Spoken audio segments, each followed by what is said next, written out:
Hello, my amazing tribe. I'm excited to connect with you through this video.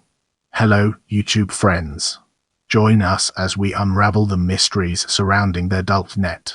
The Adult Net was a British indie pop band formed by British-based American singer and guitarist Brix Smith in 1984, while she was a member of The Fall.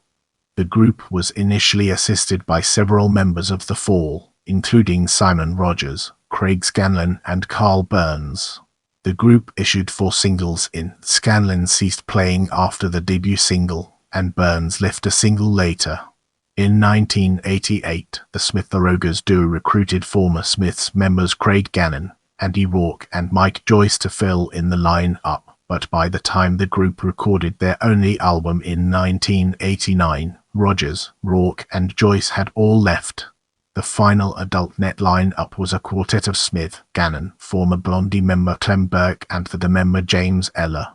After the band's 1989 debut album, the Honey Tangle, failed to chart, their label Fontana Records released them from their contract in 1990, and the group disbanded. Let's now shift gears and explore formation through a critical lens, uncovering its strengths and weaknesses.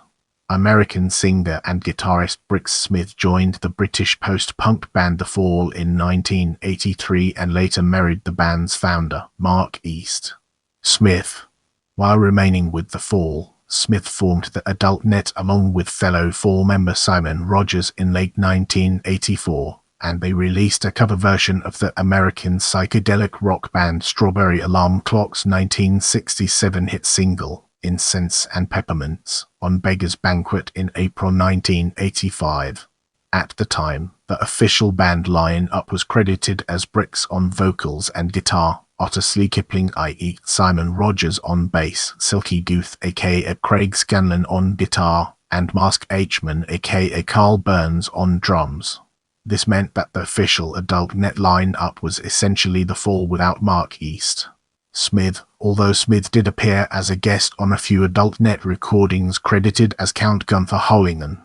Also, producer John Leckie was credited as Swami Anand Nagara, a pseudonym he would also use for his production work with psychedelic revivalists the Dukes of Stratosphere, who released their debut single the same month as the Adult Net debuted, being April 1985. Eddie, a tribute to Eddie Sedgwick, the American actress and one of Andy Warhol's superstars, was released in November 1985, with the line-up down to a trio of Brix, Kipling and Hman. For the first few years of the band's existence, Brix Smith was billed simply as Brix, although in the writing credits she used the name Brix East. Smith. 2 singles were released in 1986. White Night Stars Say Go, a cover version of White Night by the English band The Lines, and Waking Up in the Sun. Waking Up in the Sun was the first single by the band to chart when it reached number 94 on the UK singles chart in September 1986. For both 1986 singles, the group was officially credited as being simply Brix and O'Kipling. An album was recorded for Beggar's Banquet in 1987 called Spin This Web but remains unreleased. Moving ahead, let's uncover the hidden gems within Fontana Records and discover their significance. In an attempt to sign with Geffen Records, in 1988 Smith and Rogers recruited former Smiths members, Craig Gannon guitar, Andy Rourke bass and Mike Joyce drums to the Adult Net. Round the same time, Rogers dropped the O'Kipling stage name, and Brix added the last name Smith to her official billing. However, this line-up did not issue any material, and Rogers, Rourke and Joyce all left the band after only a few months together.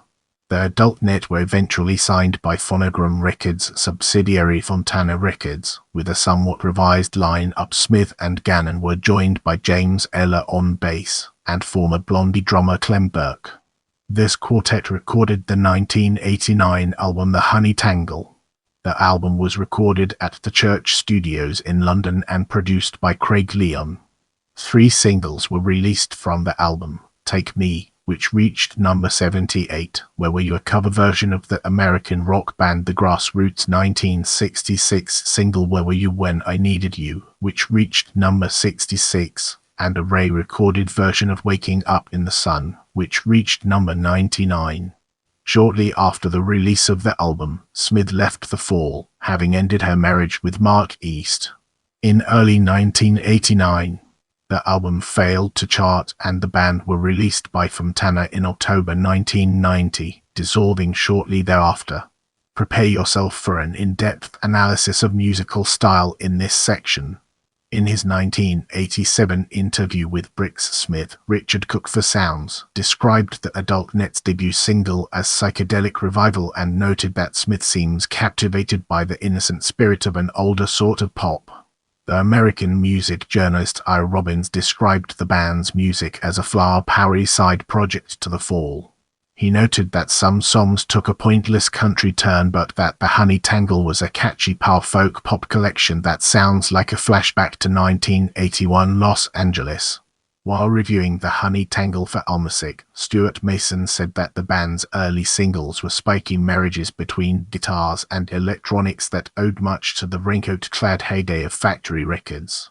Stuart went on to describe the Honey Tangle as glossy, jangy, sweet-natured pop music that would sound perfectly at home in the top 40 radio playlists of some alternate universe. In the upcoming section, we'll be shining a light on albums. The Honey Tangle 1989.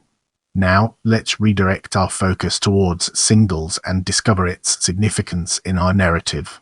Incense and Peppermints 1985, Eddie 1985, White Night Star Sago 1986, Waking Up in the Sun 1986, UK No.